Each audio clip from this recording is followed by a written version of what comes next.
الزمالك جاب صفقة نص سويدي ونص فلسطيني.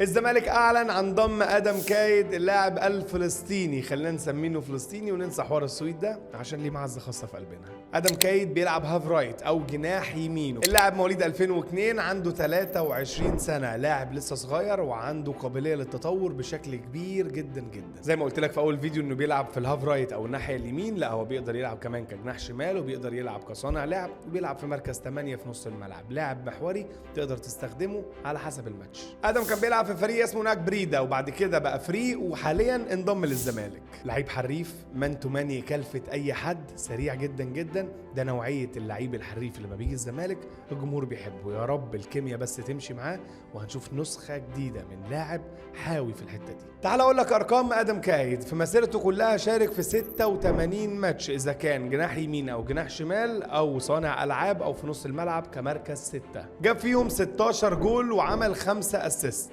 اللاعب مع بريدة لعب 23 ماتش وكان بينزل كبديل، وجاب هدف واحد بس عشان بس كان بيشارك في حوالي 450 دقيقة في ال 23 ماتش دول، كان بينزل بديل. الحقيقة اللاعب فيديوهاته بتقول ان هو حريف وسريع جدا جدا، ولكن ارقامه بتقول ان هو كان لسه محتاج يستوي شوية عشان يجي الزمالك. ولكن اللعيب كاستثمار في نادي الزمالك نقدر نبني عليه. لعيب تقدر تبني شخصيته، لعيب تقدر تكون مهاراته، لعيب انه فعلا يبدا يشتغل معاك وينفذ كل الخطط المطلوبه من الجهاز الفني. احنا حاطين امل فيه كبير جدا، وما تنسوش اي لاعب بيمضي في الزمالك بندعمه ونقف في ظهره ايا كان هو مين.